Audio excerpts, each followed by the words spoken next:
हा अनुभव सत्य घटनेवर आधारित आहे। या कथेचे लेखक हे एक कलाकार असून त्यांचं काम तुम्ही इंस्टाग्रामवर पाहू शकता।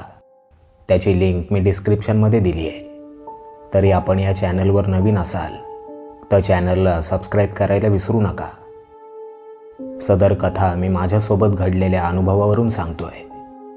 नमस्कार मित्रांनो, माझं नाव धनंजय। तसा मी एक कलाकार म्हणजे चित्रकार आहे। हे सांगणं का महत्त्वाचं आहे ते आपल्याला पुढे कळेलच।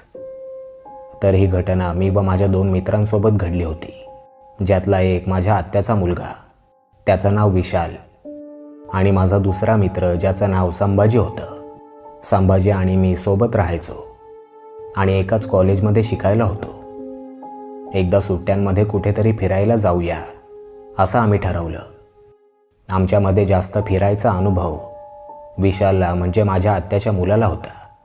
आपण आउटडोअर कॅम्पिंग आणि नाईट स्टेसाठी कुठेतरी पनवेल साईडला जाऊ ना, आणि तिथेच आपण नॉनव्हेज वगैरे बनवून खाऊ। मी टेंट सोबत घेतो माझा, त्यात आपण 3 आरामात झोपू शकतो, विशाल बोलला। असं त्याने बोलल्यावर आम्ही दोघांनी पण लगेच होकारार्थी माना हलवल्या। ते दिवस पावसाळी होते। आम्ही राहायला नेरूळला असल्यामुळे आम्हाला पनवेल काही जास्त लांब नव्हतं। तर ठरल्याप्रमाणे आम्ही दुसऱ्याच दिवशी बाईक्स काढल्या आणि पनवेलच्या दिशेने निघालो। तेथील नेरे या छोट्याशा गावच्या ठिकाणी आम्हाला जायचं होतं। तिथे असलेल्या एका डोंगरावर आम्ही जायचं ठरवलं, कारण त्या डोंगरावर एक छोटासा पाडा होता आणि कॅम्प लावण्यासाठी ऐसपैस जागा पण होती। घरून निघायलाच आम्हाला जवळजवळ दुपारचे 4 वाजले। तसं आम्ही बाईक घेऊन निघालो आणि नेरे गावात पोहोचेपर्यंत आम्हाला 6 वाजले। तिथेच आम्ही रात्रीच्या जेवणासाठी चिकन व लागणारं साहित्य, मसाले, पाणी घेतलं आणि बाजूच्याच हॉटेलमधून भाकऱ्या पण घेतल्या, कारण पुढे गेल्यावर काही मिळेल की नाही हे माहीत नव्हतं। त्यानंतर गुगल करून आम्ही कसंबसं डोंगराच्या पायथ्याशी पोहोचलो। मला आठवतंय तेव्हा 6:30 की 6:45 झाले होते। इथून पुढं गाडी नाही जायची तुमची, तेव्हा गाडी इथंच लावा आणि मग जावा, तिथल्या एका टपरीवाल्याने आम्हाला सांगितलं। दादा, इथून पाड्यावर जायला किती वेळ लागेल? मी विचारलं। तुम्ही आत्ता निघाला ना तर 9 वाजेपर्यंत पोहोचाल पाड्यावर। बापरे, एवढा वेळ? खूप उशीर होईल हो। हे ऐका ना, नको जायला वर। अरे नाही, जाऊ आपण, हाच तर खरा ॲडव्हेंचर आहे। आता एवढ्या लांब आलोच आहे आपण, तर जाऊयात ना वर, विशाल बोलला। मग तिथेच एका शेडखाली आम्ही गाड्या लावल्या आणि पुढे डोंगरावर चढण्याचा प्रवास सुरू केला। आम्ही थोडं चालत वर जातो काय, तोच काळ्या ढगांनी आकाशात गर्दी केली।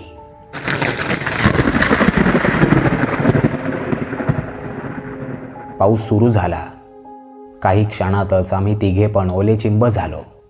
आम्हाला थंडी वाजायला लागली। काही अंतर चालत गेल्यावर आम्हाला वाटेत एक टपरी दिसली, जी येणाऱ्या जाणाऱ्या पर्यटकांसाठी असावी। त्यात एक जोडपं व त्यांची लहान मुलं सुद्धा होती। ती टपरी त्यांचीच होती। त्या टपरीला लागूनच त्यांचं घर होतं। तिथे आम्ही जरा वेळ थांबलो आणि 3घांनी पण चहा आणि बिस्किट खाल्लं। जाताना आम्ही त्या दादा, पाड्यावर जायला किती वेळ लागेल? कारण वर जाऊन आम्हाला लाकडं जमा करायची आहेत आणि जेवण पण बनवायचं आहे, मी बोललो। तुम्हाला वस्तीवर जायला 10 तरी वाजतील, कारण मध्ये पाऊस पण पडतोय। बरं, काय बनवताय वर जाऊन? त्या दादांनी विचारलं। आम्ही चिकन बनवणार आहे, सोबत घेतलं आम्ही बॅगेत। त्यावर त्या 2 नवरा बायकोने एकमेकांकडे पाहिलं आणि ते दादा आमच्याकडे येऊन बोलले, पोरांनो, जाताना जरा सावधगीने जा बरं का। त्यांच्या बोलण्यात मला एक गूढपणा जाणवला। का हो दादा? विशालने विचारलं। नाही, रस्ता जरा कडचा आहे म्हणून म्हटलं, असं बोलून ते एकमेकांकडे पाहू लागले। हे चला लवकर, इथेच टाइमपास करत बसलाय, विशाल बोलला। तसं आम्ही दोघे लगबगीने निघालो आणि वाटेला लागलो। आता हळूहळू अंधार दाटून यायला लागला होता। तसं आम्ही वरती चढत असल्यामुळे आम्हाला थकवा जाणवत होता। म्हणून आम्ही मध्ये मध्ये थांबतही होतो. प्रत्येक 20 मिनिटांच्या अंतरावर एक दुकान किंवा जिथे ते लोक त्यांचा व्यवसाय करतात त्यांच्या झोपडीसारख्या टपऱ्या होत्या, जे ते लोक 7 नंतर बंद करून जायचे.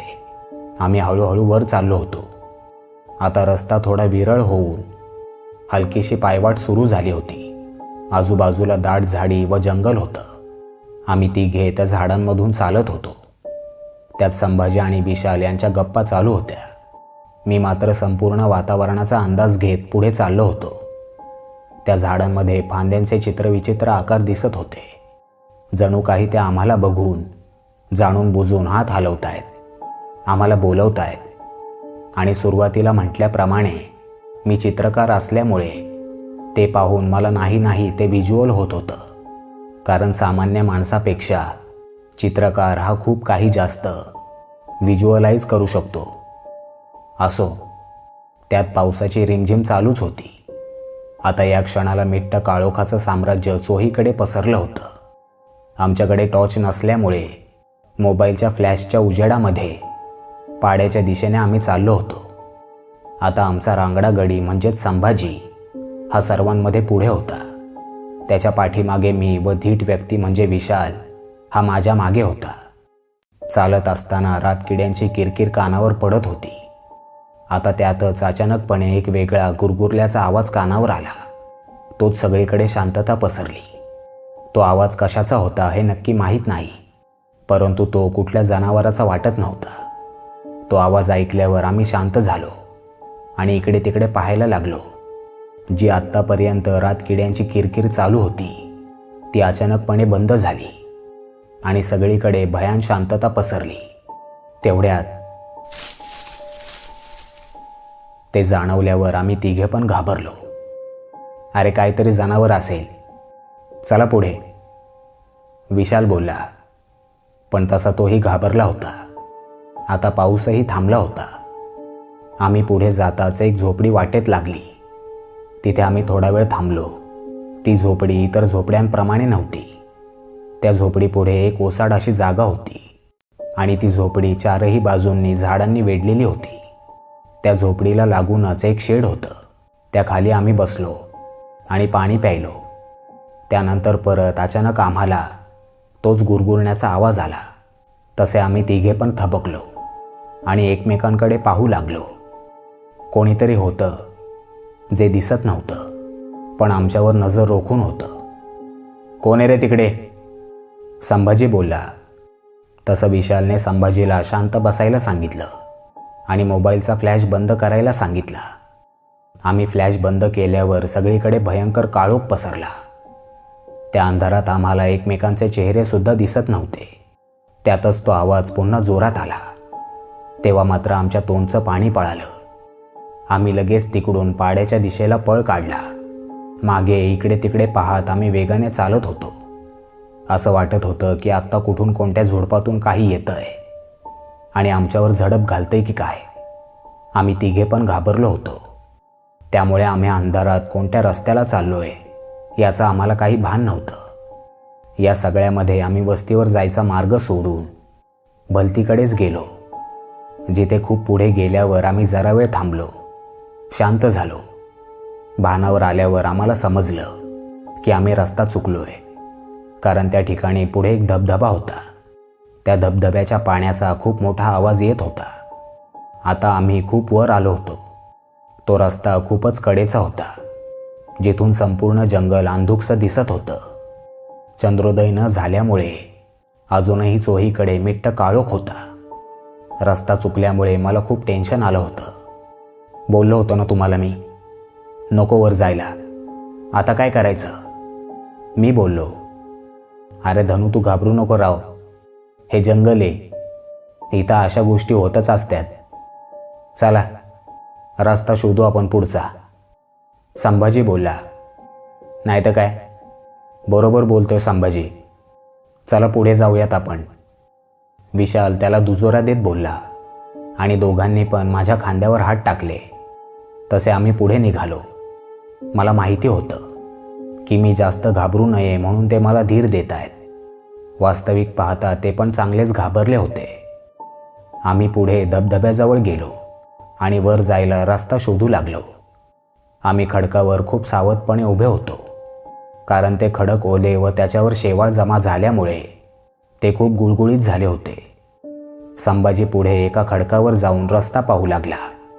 त्याच्या मागे मी आणि विशाल आम्ही रस्ता शोधायसाठी गुगल मॅप पाहत होतो, परंतु नेटवर्क नसल्यामुळे तेही निकामी झालं होतं. संभाजी कशासाठी तरी मागे वळला. तसा त्याचा पाय घसरला आणि तो दणकन त्या खडकावर आदळला. तसा तो ओरडला. त्याच्या पायाला खडकामुळे थोडासा मुकामार लागला होता. आम्ही खूप घाबरलो. संभाजी, तू ठीक आहेस ना? जास्त लागलं नाही ना तुला? आम्ही विचारलं. पायाला लागले माझ्या, संभाजी बोलला. मी आणि विशालने संभाजीला सावधपणे उचललं आणि बाजूला असलेल्या एका झाडाच्या खोडाला टेकून उभं केलं. विशालने त्याच्या पायाची हलकीशी मसाज केली. तिथे आम्ही थोडा वेळ थांबलो होतो. त्यानंतर त्याला थोडं बरं वाटलं. आता बरं वाटतंय जरा मला, चला पुढं जाऊ, संभाजी बोलला. ते ऐकून आम्हाला पण जरा धीर आला. नंतर आम्ही झाडांच्या फांद्यांना पकडून कसंबसं वर गेलो आणि एकदाचं वर पोहोचलो. वर आल्यावर आम्ही जे पाहिलं त्याची आम्ही कल्पनाच केली नव्हती. नदीच्या विरुद्ध दिशेला कसंबसं आम्ही वर पोहोचलो. वर पाहिलं तर वर झाडी वगैरे नसून मोकळं मैदान होतं आणि दूरवरच्या डोंगर रांगा दिसत होत्या. काही घरं पण दिसत होती, पण ते खूप लांब होते. 2 किंवा 3 किलोमीटर अंतरावर होते. बहुतेक तीच वस्ती असावी. हे ऐका ना, आता एवढ्या लांब नको जायला, आपण इथेच लावूया आपला टेंट, विशाल बोलला. त्यावर आम्ही सुद्धा हो बोललो, कारण उशीर खूप झाला होता आणि आमची अजून चालायची ताकद पण नव्हती. मी जेव्हा वेळ पाहिली तेव्हा 10 वाजून गेले होते. चला आता लवकर लाकडं वगैरे गोळा करू आणि चूल बनवू, संभाजी बोलला. आता या क्षणाला मला थोडं स्थिर झाल्यासारखं वाटत होतं. आम्ही लाकडे पाहत असताना एक घर मला अगदी जवळ दिसलं. हे अरे ऐका ना, आपण जेव्हा वर आलो तेव्हा हे घर मला नाही दिसलं, मी बोललो. हो रे, विशाल बोलला, कारण तिथे आमचं लक्षच गेलं नव्हतं. आम्ही त्या घराजवळ गेलो तर त्या घराला तारेचं कंपाऊंड होतं. त्यातली एक तार तुटलेली होती. ज्यातून आम्ही आत गेलो तर त्या घराच्या दाराची कडी उघडीच होती. हे आत नका जाऊ रे, आत काय जनावर वगैरे असेल, उगं नसलेला ताप नको, संभाजी बोलला. म्हणून आम्ही खिडकीतून आत पाहिलं तर आतमध्ये खूप अंधार होता. विशालने त्याच्या मोबाईलचा टॉर्च लावला आणि पाहिलं तर आतमध्ये खूप धूळ व जाळ्या लागल्या होत्या. खूप दिवसांपासून ते घर बंद असावं. सगळं अस्ताव्यस्त पडलेलं होतं. भिंतीवर काळ्या कोळशाने रेघोट्या मारल्यासारखं दिसत होतं. ते पाहतच होतो तोच संभाजी बाहेरून ओरडला. हे अरे चला की राव, इथंच टाईमपास चाललाय तुमचा. तसे आम्ही परत गेलो. आम्ही तिथेच त्या घराजवळ चूल तयार केली आणि जेवण बनवायला सुरुवात केली. संभाजी आणि विशाल जेवण बनवण्यात व्यस्त होते आणि मी फोनला नेटवर्क मिळत नाही म्हणून जरा लांब उंच खडकावर जाऊन फोनमध्ये नेटवर्क येतंय का ते पाहत होतो. पण तिकडे काही नेटवर्क मिळत नव्हतं. तसा मी माझा फोन खिशात ठेवला आणि पाहिलं की सगळीकडे शांत असं वातावरण झालंय. मी एकटाच थोडासा दूर जाऊन वातावरणात होणाऱ्या एकूण एक हरकतींचा अंदाज घेत होतो. सगळीकडे नीरव शांतता पसरली होती. झाडांवरती पाखरं बसलेली होती. मधूनच त्यांचा आवाज शांतता भंग करायचा. एखादं घुबड चित्कारायचं. त्याच्या आवाजाने रात्र अधिकच गडद आणि गहिरी होत होती. कानावर पडणारा प्रत्येक आवाज बारकाईने मी ऐकत होतो. डोळ्यांना दिसणाऱ्या प्रत्येक गोष्टी मनाच्या ओंजळीत साठवून ठेवत होतो. त्यावेळी तिथे खूप हवा येत होती. वातावरणात गारवा पसरला होता. आकाशात अधूनमधून वटवाघुळांचे आवाज येत होते. आता आकाशात पाऊस येण्याचं काही चिन्हही दिसत नव्हतं. चंद्रोदय झाला होता. 2 डोंगरांच्या मध्ये पूर्ण गोलाकार चंद्र खूप सुंदर दिसत होता. त्यामुळे वातावरणसुद्धा हलकंसं प्रकाशमय झालं होतं. त्यावरून लक्षात आलं की आज पौर्णिमा आहे. मी खाली मित्रांजवळ आलो तसा संभाजी मला बोलला, काय रे, आहे का नेटवर्क इथं? त्याला पाहून मी नकारार्थी मान हलवली. तसा अचानक माझं लक्ष त्या खिडकीजवळ गेलं. विशाल, आपण इथे आलो तेव्हा खिडकी उघडी होती ना? त्यावर विशाल हो बोलला. मग बंद कोणी केली? अरे हवेने बंद झाली असेल. अजून कोणी केली असणार? भूताने, विशाल बोलला. आणि ते दोघे पण हसायला लागले. अरे आज पौर्णिमा आहे, मी बोललो. तसं त्या दोघांनीही माझ्याकडे पाहिलं आणि एकमेकांकडे पाहू लागले. असू दे की, काय झालं मग? हे बघा, अमावस्या, पौर्णिमा, भूत वगैरे असं काही नसतं यार. त्या भूतांना जाऊ दे, आपण मस्त पार्टी करायला आलोय ना, आपला मस्त एन्जॉय करू ना, विशाल बोलला. असंच मस्ती करत, टाइमपास करत आमचं जेवण तयार झालं. ते व्हायला जवळजवळ 11:30 ते 11:45 वाजले. आता जेवण करायला आम्ही त्या घराच्या बाजूला बसलो होतो. धावपळीमुळे आम्हा तिघांना सुद्धा प्रचंड भूक लागली होती. संभाजीने लगेच आम्हाला जेवण वाढून स्वतःही जेवायला बसला. आम्ही तिघांनी पण चिकनवर मस्त ताव मारला. तिघे पण पोट भरून जेवलो. जेवण झाल्यावर समोरच जरा फेरफटका मारत गप्पा करत बसलो. तोच धबधब्याच्या ठिकाणाहून एक विचित्र आवाज आला. तो आवाज शिंकल्यासारखा होता. तसं मी थोडं समोर जाऊन पाहिलं तर तिथून कोणीतरी पळाल्यासारखा मला भास झाला.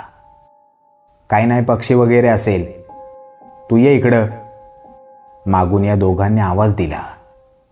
मी परत आल्यावर आमची झोपायची तयारी सुरू झाली. आता आम्ही त्या घराच्या थोडंसं लांब टेंट लावला.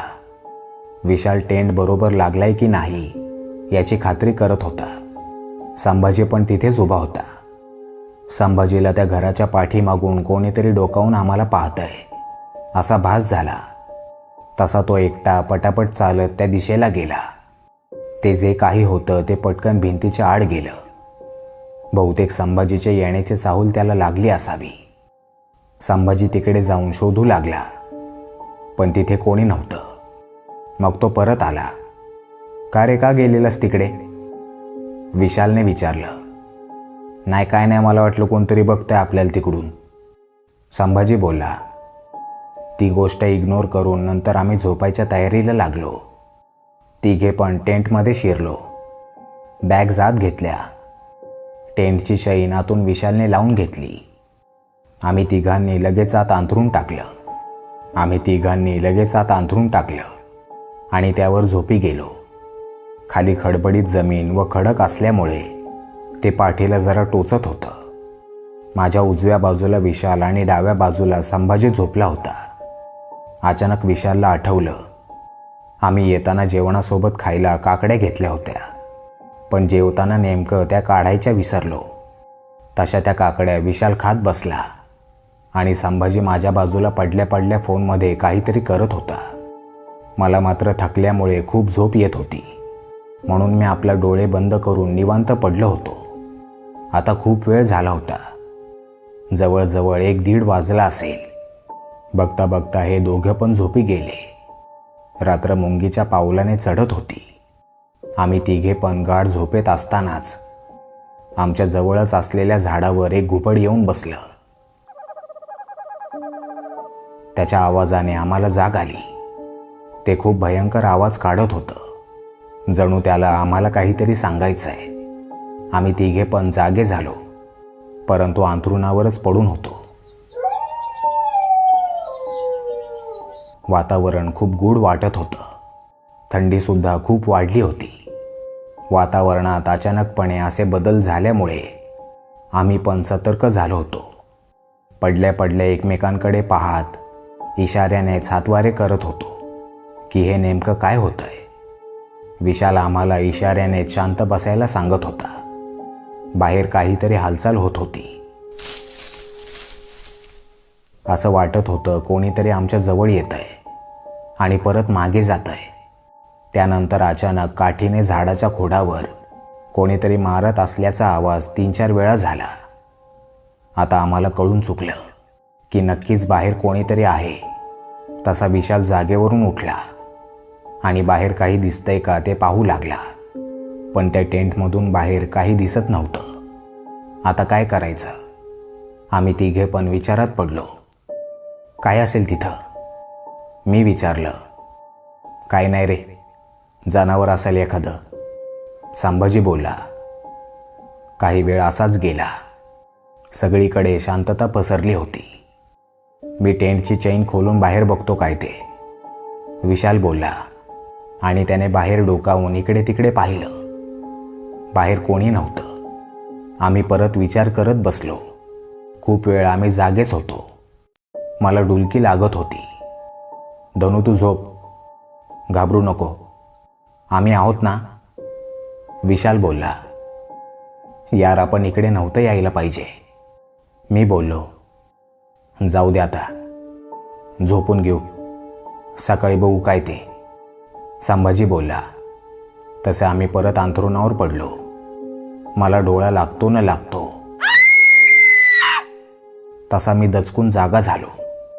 इकडे तिकडे पाहिलं. संभाजी आणि विशाल आधीच जागे होते. आता हे काय म्हणायचं? संभाजी बोलला. मी घाबरलो होतो म्हणून मी आधीच एकदम शांत होतो. आता लांबून आमच्याकडे येणारा कोणाच्या तरी पावलांचा आवाज येऊ लागला. ते जे काही होतं ते जोरजोरात पाय जमिनीवर आपटत आमच्याकडे येत होतं आणि ते आमच्या टेंटपासून काही अंतरावरच होतं. त्यानंतर अचानकपणे तोच खाली आलेला गुरगुरण्याचा आवाज तिथे पण आला.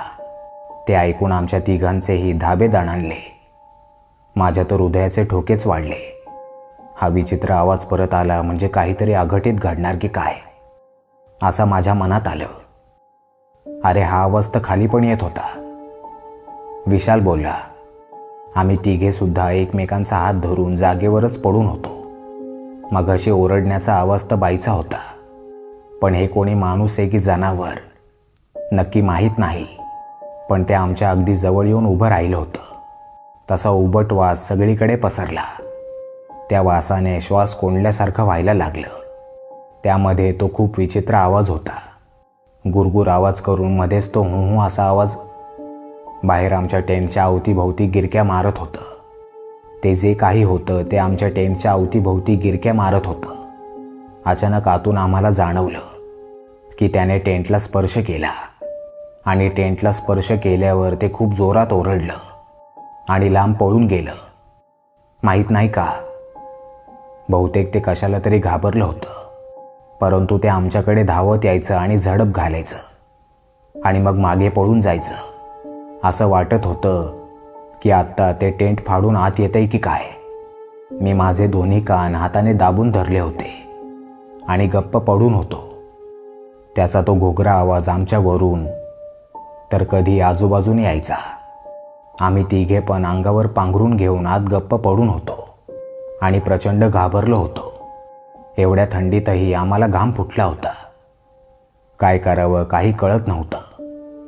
ते जवळ येण्याचा प्रयत्न करत होतं, पण कुठली तरी गोष्ट त्याला आमच्यापासून लांब लोटत होती. ते आमच्या टेंटच्या वरून इकडून तिकडे उड्या मारत होतं.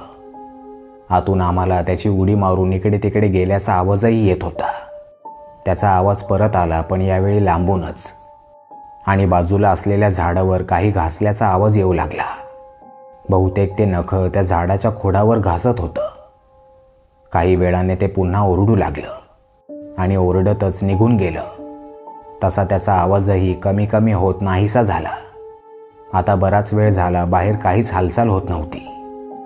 ते जे काही आहे ते परत येऊ शकतं, विशाल बोलला. चला आपण आत्ताच वस्तीवर जाऊ, संभाजी बोलला. हो, आपण आत्ताच निघूया, कारण इथे थांबणं धोक्याचं आहे, विशाल बोलला. अरे पण आपण बाहेर असतानाच ते परत आलं तर, मी बोललो. नाही यायचं ते. आता आपण जितकं लवकर होईल तितकं लवकर जायचा प्रयत्न करू, असं बोलून आम्ही पटापट बॅग्स पॅक केल्या आणि आता बाहेर निघायचं होतं. खरं तर बाहेर निघायची हिंमतच होत नव्हती. विशालने हळूच टेंटची चेन उघडली आणि सावधपणे बाहेर डोकावून पाहिलं तर बाहेर कोणी नव्हतं. तसा तो बाहेर गेला आम्ही सुद्धा लगेच बाहेर आलो. संभाजीने आणि विशालने बॅग घेतल्या. मी इकडे तिकडे पाहत होतो. विशाल टेंटची तार खोलतच होता. तोच लांबून त्या श्वापदाचा आवाज पुन्हा आला. तो आमच्याकडे धावत येऊ लागला. आम्ही तो टेंट तिथेच सोडून तसंच पाड्याच्या दिशेला पळत सुटलो. आम्ही तिघे जीव मुठीत घेऊन धावत होतो. त्यातही मी मागे वळून पाहत होतो की नेमकं आहे काय. मला फक्त लांबून एक काळी अस्पष्ट मानवी आकृती दिसत होती, जी विचित्र हात हलवत आमच्याकडे धावत येत होती. तसा मी ओरडतच पळत होतो. आता पळत पळत आम्ही खूप दूर आलो होतो. ते मागच्या मागे कुठे गायब झालं माहीत नाही. आम्ही मात्र धापा टाकत शेवटी कसंबसं वस्तीवर पोहोचलो. तसं तिथले कुत्रे आम्हाला पाहून भुंकायला लागले. कुत्र्यांच्या आवाजामुळे जवळच्याच घरातून एक आजोबा काठी घेऊन बाहेर आले. हे अरे कोण आहे रे तिकडं? आजोबा बोलले. अहो बाबा, आम्ही चोर नाही. ही तर आमच्या मागं जनावर लागलंय, म्हणून धावत पळत आम्ही आलो इकडं. संभाजी बोलला. आम्ही चोर नाही याची खात्री त्यांना पटली. असंही वय, बरं इकडे या, आजोबा बोलले. आम्ही तिथे त्यांच्या घराच्या अंगणात जाऊन बसलो. त्यांनी आम्हाला प्यायला पाणी दिलं. आता मला जरा बरं वाटत होतं. पहाट झाली होती, पण उजाडलं नव्हतं. बहुतेक 3:30-4 वाजले असावेत. आम्ही त्या आजोबांच्या घराच्या अंगणात बसून होतो. धनू, तू ठीक आहेस ना? हो, मी ठीक आहे आता. पण ते नक्की काय होतं रे? माहीत नाही यार, विशाल बोलला. पोरांनो, तुम्ही वाईज घरात आराम करा चला. नाही आजोबा, आम्ही इथेच पडतो जरा वेळ अंगणात, मी बोललो. तसं आजोबांनी आम्हाला अंथरूण वगैरे आणून दिलं. आम्ही जे झोपलो ते थेट 9 वाजता उठलो. आम्हा तिघांना पण ताप भरला होता. नंतर फ्रेश वगैरे होऊन आम्ही त्या आजोबांकडे घडला प्रकार सांगितला. अरे येडं का खोळं तुम्ही पोरांनो? अरे कशाला त्या जागेवर जायचं? नशीब आहे तुमचं तुम्ही इथवर आलात ते. ती जागा बरोबर नाही. मागच्या काही दिवसांपासून जनावरांवर कुणीतरी हल्ला पण करतंय. गावातली कितीतरी जनावरं गायब झाली, आजोबा बोलले. तसा विशाल संभाजीच्या बॅगेत काहीतरी पाहत असताना त्याने पाहिलं की त्यात एक तावीज आणि हिरवा कपडा आहे. अरे हो, हे तर विसरलोच होतो मी. ते पाहून आम्हाला कळलं की काल ते जे काही श्वापद होतं ते आमच्या जवळ काही येत नव्हतं. कारण संभाजीच्या बॅगेत त्याने बाबांचा तावीज आणि कपडा भरून ठेवला होता, ज्याचा त्या श्वापदाला त्रास होत होता आणि तो जोरात ओरडत होता. हे सगळं खूपच विचित्र होतं. आम्ही त्या आजोबांचे आभार मानले आणि आम्ही निघालो. जाताना कालच्या ठिकाणाहून आम्हाला जायचं होतं. खरं तर आता दिवसाही तिकडून जायला मला भीतीच वाटत होती. आम्ही जेव्हा आमच्या रात्रीच्या कॅम्पच्या ठिकाणी पोहोचलो तेव्हा ते दृश्य पाहून थक्कच झालो. आम्हाला तिघांना पण आश्चर्याचा धक्काच बसला. काल पाहिलेलं घर तिकडे कुठेच नव्हतं आणि नंतर पाहिलं की आम्ही रात्री जिथे कॅम्प लावलेला होता त्या जागेवरून आमचा टेंट कोणीतरी फाडून फेकला होता. ते सगळं पाहून मला तर गरगरल्यासारखंच झालं. कालची रात्र खरंच लय भयान होती राव, संभाजी बोलला. देवाची कृपा आहे आपण तिघे पण सुखरूप आहोत, विशाल बोलला. तेव्हा माझ्या मनात विचार आला, काहीही झालं, कोणत्याही ठिकाणी गेलो तरी सतर्क राहणं खूप महत्त्वाचं आहे. हे असं काही नसतं, याने काही होत नाही, अशा गोष्टी हवेत उडवून चालत नाही. कुठल्याच लहान मोठ्या गोष्टींना कमी समजू नये. जर कालचा प्रकार उडून लावला असता आणि बाहेर निघालो असतो तर काय झालं असतं? बापरे, विचार करूनच अंगावर काटा येतोय. असो, आम्ही अजूनही तिथेच उभे होतो. त्या ठिकाणी अचानकपणे परत कालसारखाच उबट वास येऊ लागला.